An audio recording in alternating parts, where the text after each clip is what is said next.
Hi students, welcome to Bosco Campus Vision. I am Clinton Clement, Assistant Professor, Department of Commerce, Don Bosco College, Kottayam. In this lecture, we will be discussing about internal rate of return method and profitability index, the two different methods used in the discounted cash flow techniques of an investment appraisal technique. So in the previous class we have learned about discounted cash flow techniques. The investment appraisal techniques that consider time value of money is known as discounted cash flow technique or modern technique. The techniques that recognize time value of money are net present value method, internal rate of return method, profitability index method, net terminal value method and discounted payback period.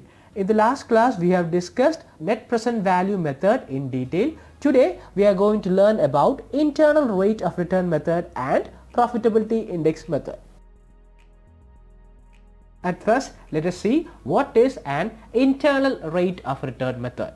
It is the rate at which NPV becomes zero.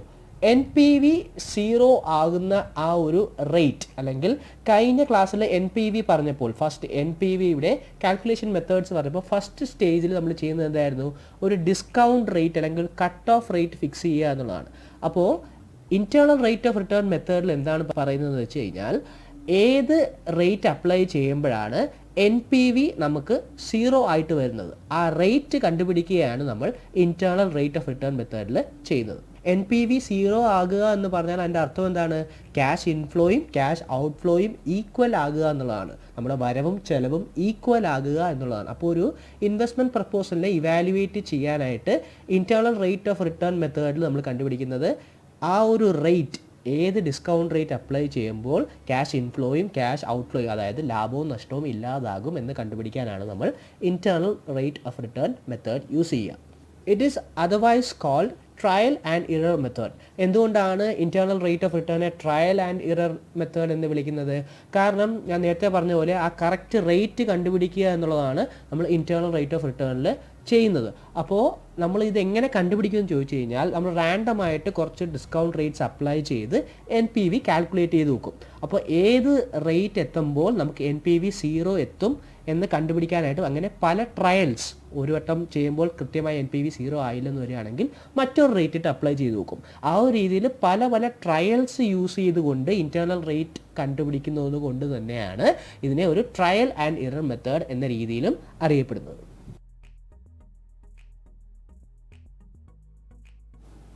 അപ്പോൾ next നമുക്കിനി എങ്ങനെയാണ് internal rate of return കണ്ടുപിടിക്കുന്നതെന്ന് നമുക്ക് ആ calculation മെത്തേഡ്സിലൂടെ നോക്കാം. First step, compute present value of cash inflows and outflows using A random discount rate. നമ്മൾ നേരത്തെ പറഞ്ഞ പോലെ ഒരു റാൻഡം ആയിട്ടൊരു ഡിസ്കൗണ്ട് റേറ്റ്, ഫോർ എക്സാമ്പിൾ നമ്മളൊരു 5% ഡിസ്കൗണ്ട് റേറ്റ് അപ്ലൈ ചെയ്തുകൊണ്ട് ക്യാഷ് ഇൻഫ്ലോയുടെയും ക്യാഷ് ഔട്ട്ഫ്ലോയുടെയും പ്രസന്റ് വാല്യൂ കമ്പ്യൂട്ട് ചെയ്യുകയാണ് നമ്മൾ ഫസ്റ്റ് സ്റ്റെപ്പിൽ ചെയ്യുന്നത്. സെക്കൻഡ്ലി കമ്പ്യൂട്ടിംഗ് NPV, നമ്മൾ പ്രസന്റ് വാല്യൂ ഓഫ് ക്യാഷ് ഇൻഫ്ലോസും കണ്ടുപിടിച്ചു ക്യാഷ് ഔട്ട്ഫ്ലോസും കണ്ടുപിടിച്ചു. അതിനുശേഷം NPVൻ്റെ ഇക്വേഷൻ യൂസ് ചെയ്തുകൊണ്ട് present value of cash inflows minus present value of cash outflows എന്ന ഇക്വേഷൻ യൂസ് ചെയ്തുകൊണ്ട് NPV കാൽക്കുലേറ്റ് ചെയ്യും. ഇത്തരത്തിൽ NPV കാൽക്കുലേറ്റ് ചെയ്യുമ്പോൾ ഒരു പോസിറ്റീവ് ഫിഗർ ആണ് കിട്ടിയിരുന്നെങ്കിൽ നമ്മൾ എന്ത് ചെയ്യും, ഈ 5% എന്നുള്ളത് നമ്മൾ കുറച്ചുകൂടെ കൂടിയൊരു 6 or 7% അപ്ലൈ ചെയ്യും. എന്തുകൊണ്ടാണ് ഇങ്ങനെ കൂടിയത് അപ്ലൈ ചെയ്തത്? നമുക്ക് വേണ്ടത് NPV = 0 ആണ്. നമുക്കിപ്പോൾ കിട്ടിയിരിക്കുന്നത് ഒരു പോസിറ്റീവ് ഫിഗറാണ്. അപ്പോൾ നമുക്ക് ഇൻറ്റേർണൽ റേറ്റ് ഓഫ് റിട്ടേൺ എന്ന് പറയുന്നത് NPV = 0 ആണ്. അപ്പോൾ ആ ഒരു റേറ്റ് കണ്ടുപിടിക്കാൻ നമ്മൾ ഇപ്പോൾ 5% അപ്ലൈ ചെയ്തപ്പോൾ നമുക്ക് ഒരു പോസിറ്റീവ് ഫിഗറാണ് കിട്ടിയിരിക്കുന്നത്. അപ്പോൾ ഇതിലും താഴത്തെ നെഗറ്റീവ് ഫിഗറിലേക്ക് അല്ലെങ്കിൽ 0ലേക്ക് വരണമെങ്കിൽ നമ്മൾ എന്ത് ചെയ്യണം, നമ്മൾ റേറ്റ് കുറച്ചുകൂടെ ഹയർ റേറ്റ് അപ്ലൈ ചെയ്യണം. അപ്പോൾ നെക്സ്റ്റ് സ്റ്റെപ്പിൽ നമ്മൾ ചെയ്യുന്നതാണ് നമ്മളൊരു ഹയർ റേറ്റ് അപ്ലൈ ചെയ്യും. If the higher discount rate still gives a positive NPV, increase the discount rate further until NPV becomes negative. നമ്മൾ ഈ ഹയർ റേറ്റ് അപ്ലൈ ചെയ്തിട്ട് പോലും വീണ്ടും നമുക്ക് NPV പോസിറ്റീവ് ഫിഗർ ആണ് കിട്ടുന്നതെങ്കിൽ വീണ്ടും നമ്മൾ എന്ത് ഇൻക്രീസ് ചെയ്യണം, ഹയർ റേറ്റ് കുറച്ചുകൂടെ കൂടിയ റേറ്റ് അപ്ലൈ ചെയ്യണം. വൺസ് നമുക്കൊരു നെഗറ്റീവ് NPV കിട്ടുന്നത് വരെ നമ്മൾ ഹയർ റേറ്റ് അപ്ലൈ ചെയ്തുകൊണ്ടിരിക്കണം.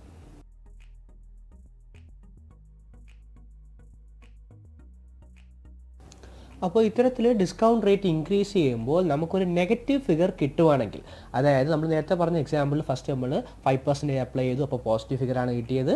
7% അപ്ലൈ ചെയ്തു, അപ്പോൾ പോസിറ്റീവ് ഫിഗറാണ് കിട്ടിയത്. പിന്നീട് നമ്മൾ 10% അപ്ലൈ ചെയ്തപ്പോൾ നമുക്കൊരു നെഗറ്റീവ് ഫിഗർ ആണ് കിട്ടിയെങ്കിൽ നമ്മുടെ ഇൻറ്റേർണൽ റേറ്റ് ഓഫ് റിട്ടേൺ എന്ന ആ റേറ്റ് ഇതിൻ്റെ രണ്ടിൻ്റെയും ഇടയ്ക്കായിരിക്കും. അതായത് നമുക്ക് ഈ 7%ൻ്റെയും 10%ൻ്റെയും ഇടയ്ക്ക് നിൽക്കുന്ന ഒരു റേറ്റ് ആയിരിക്കും നമ്മുടെ ഇൻറ്റേർണൽ റേറ്റ് ഓഫ് റിട്ടേൺ.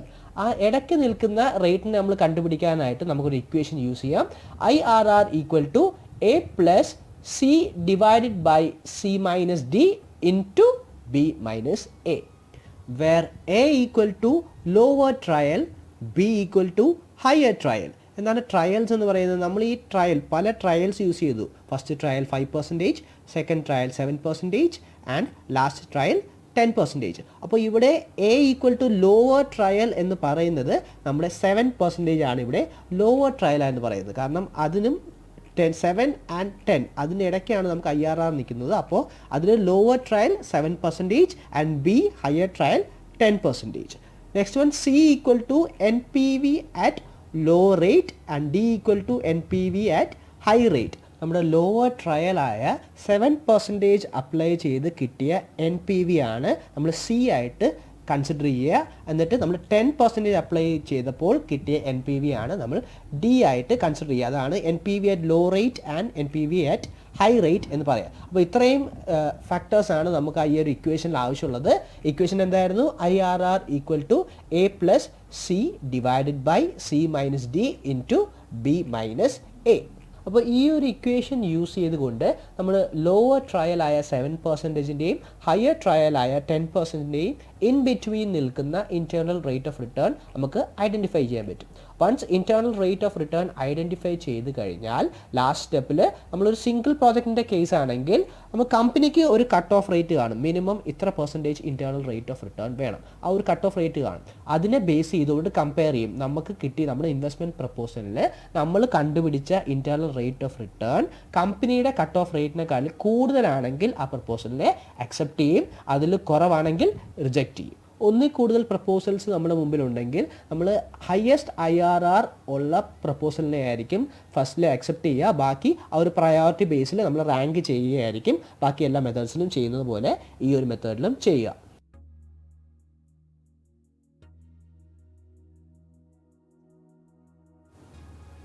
ഒരു ബിസിനസ്സിന് മുമ്പിലേക്ക് ഒന്നിൽ കൂടുതൽ പ്രപ്പോസൽസ് വരുമ്പോൾ internal rate of return method use ചെയ്തുകൊണ്ട് എങ്ങനെ അതിനെ സെലക്ട് ചെയ്യാമെന്നുള്ളത് നമുക്കൊരു പ്രോബ്ലത്തിൻ്റെ ഹെൽപ്പോടുകൂടി അനലൈസ് ചെയ്യാം.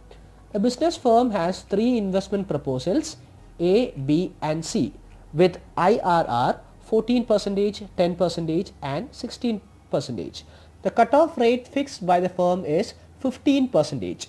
The management wants to select one on the base of IRR.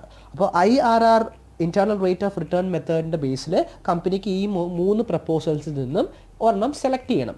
അപ്പോൾ എങ്ങനെ നമുക്കത് സെലക്ട് ചെയ്യാം? ഫസ്റ്റ് നമുക്ക് തന്നിരിക്കുന്ന കാര്യം എന്തൊക്കെയാണ് നോക്കാം. നമുക്കൊരു cut off rate, company select ചെയ്തേക്കുന്ന കട്ട് ഓഫ് റേറ്റ് 15% എന്ന് തന്നിട്ടുണ്ട്. കമ്പനിയുടെ മുമ്പിൽ 3 പ്രപ്പോസൽസ് ആണുള്ളത്. Proposal A, proposal B and proposal C. Proposal A and Bയുടെ IRR internal rate of return എത്രയാണ് തന്നിരിക്കുന്നത്? 14% ആൻഡ് 10%. രണ്ടും എന്തിൽ താഴെയാണ്? കട്ട് ഓഫ് റേറ്റ് ആയ 15%ലും താഴെയാണ്. അതുകൊണ്ട് തന്നെ proposal A and B cannot be considered. Third proposal ആയ പ്രപ്പോസൽ C, അതിൻ്റെ ഇൻറ്റേർണൽ റേറ്റ് ഓഫ് റിട്ടേൺ എത്രയാണ് തന്നേക്കുന്നത്? 16% ആണ്. നമുക്ക് തന്നേക്കുന്ന കട്ട് ഓഫ് റേറ്റിനെ കാട്ടി, കമ്പനി സെലക്ട് ചെയ്തേക്കുന്ന കട്ട് ഓഫ് റേറ്റിനെ കാട്ടിൽ കൂടിയ റേറ്റ് ആണ് തേർഡ് പ്രപ്പോസലായ പ്രപ്പോസൽ സിയുടെ IRR. അതുകൊണ്ട് തന്നെ ഈ 3 പ്രപ്പോസലിൻ്റെ കൂട്ടത്തിൽ നിന്നും നമ്മൾ ഏത് പ്രപ്പോസൽ സെലക്ട് ചെയ്യും? പ്രപ്പോസൽ C സെലക്ട് ചെയ്യും. എന്തുകൊണ്ടാണ്? It has a higher rate of internal rate of return than the cut off rate. അപ്പോൾ ഇത്തരത്തിലാണ് ഒരു internal rate of return method capital budgeting decision അല്ലെങ്കിൽ ഒരു പ്രപ്പോസലിനെ ഇവാലുവേറ്റ് ചെയ്യാനായിട്ട് യൂസ് ചെയ്യുന്നത്.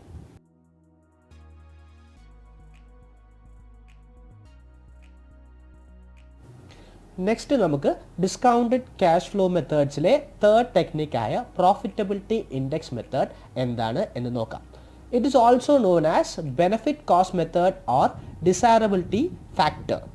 പ്രോഫിറ്റബിലിറ്റി ഇൻഡെക്സ് മെത്തേഡിൽ ഇവാലുവേറ്റ് ചെയ്യുന്നത് ആ പ്രപ്പോസലിൻ്റെ കോസ്റ്റും ബെനഫിറ്റുമാണ്. അതായത് എത്രത്തോളം പ്രോഫിറ്റബിൾ ആയിരിക്കും എന്നാണ് ആ പ്രപ്പോസലിനെ നമ്മൾ ഈ ഒരു ടെക്നിക്ക് യൂസ് ചെയ്ത് ഇവാലുവേറ്റ് ചെയ്യുന്നത്. It is the relationship between present value of cash inflow and present value of cash outflow.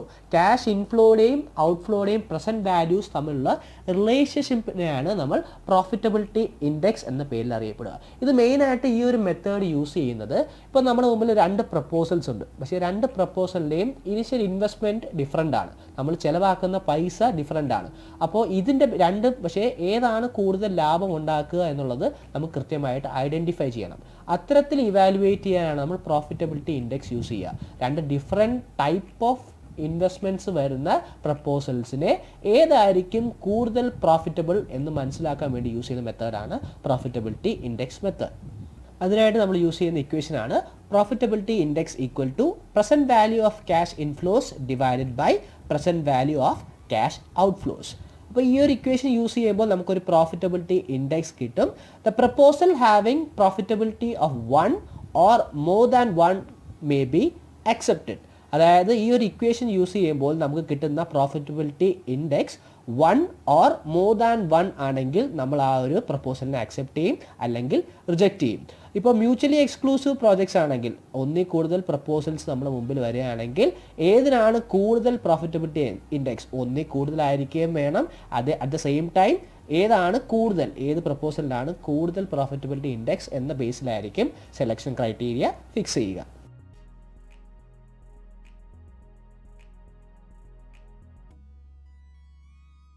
ഇപ്പോൾ പ്രോഫിറ്റബിലിറ്റി ഇൻഡെക്സ് മെത്തേഡ് യൂസ് ചെയ്തുകൊണ്ട് എങ്ങനെയാണ് 2 പ്രോജക്ട്സിനെ റാങ്ക് ചെയ്യുന്നത് നമുക്കൊരു പ്രോബ്ലത്തിൻ്റെ ഹെൽപ്പോടുകൂടി അനലൈസ് ചെയ്യാം. അപ്പോൾ ഈ ഒരു പ്രോബ്ലത്തിൽ നമുക്ക് 2 പ്രോജക്ട്സ് ആണ്, പ്രോജക്റ്റ് എക്സ് ആൻഡ് വൈ. അപ്പോൾ 2ൻ്റെയും present value of cash inflows and present value of cash outflows നമുക്ക് തന്നിട്ടുണ്ട്. നമ്മൾ നേരത്തെ പറഞ്ഞ പോലെ 2ൻ്റെയും അൺഈക്വൽ ഇൻവെസ്റ്റ്മെൻ്റ് ആണ്. പ്രോജക്റ്റ് എക്സിന് ക്യാഷ് ഔട്ട്ഫ്ലോസ് എത്രയാണ്? 30,000 ആണ് ഇൻവെസ്റ്റ്മെൻറ്റ് വരുന്നത്. At the same time project വൈന് എത്രയാണ്? 20,000. ക്യാഷ് ഔട്ട്ഫ്ലോ ഈക്വൽ ടു 20,000 ആണ് നമുക്ക് ഇൻവെസ്റ്റ്മെൻറ്റ് വരുന്നത്. അപ്പോൾ 2 അൺഈക്വൽ ഇൻവെസ്റ്റ്മെൻ്റ് ഉള്ള പ്രോജക്ട്സ് ആണ് പ്രോജക്റ്റ് എക്സ് ആൻഡ് വൈ.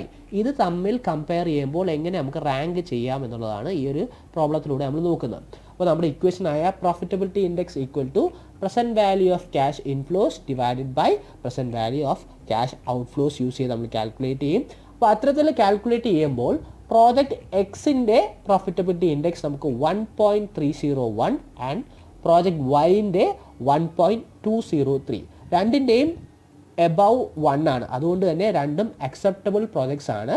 അതുകൊണ്ട് തന്നെ ഏതാദ്യമേ ചെയ്യണം, അല്ലെങ്കിൽ ഏതിന് റാങ്ക് 1 കൊടുക്കണമെന്ന് നമുക്ക് എങ്ങനെ ഫിക്സ് ചെയ്യാം?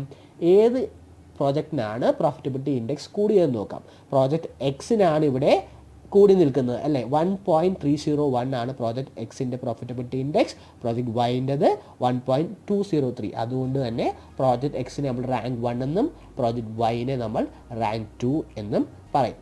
The project X is ranked 1 because profitability index of X is greater than Y. Therefore, it is recommended for acceptance.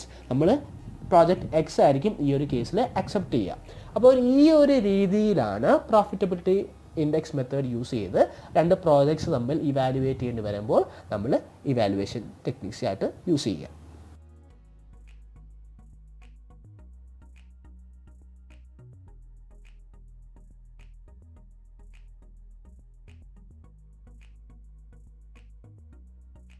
അപ്പോൾ ഇന്നത്തെ ക്ലാസ്സിൽ നമ്മൾ ഡിസ്കൗണ്ടഡ് ക്യാഷ് ഫ്ലോ ടെക്നിക്സിലെ 2ാമത്തെയും 3ാമത്തെയും ടെക്നിക്കായ internal rate of return and profitability index മെത്തേഡിനെ കുറിച്ചാണ് പഠിച്ചത്. അപ്പോൾ അതിൻ്റെ ബേസിലുള്ള ക്വസ്റ്റ്യൻ ആയിട്ട് വന്നിരിക്കുന്നത് explain internal rate of return and profitability index method. അപ്പോൾ ഇന്ന് പറഞ്ഞ കാര്യങ്ങളെല്ലാം മനസ്സിലായി എന്ന് വിശ്വസിക്കുന്നു. Thank you for listening. Have a nice day.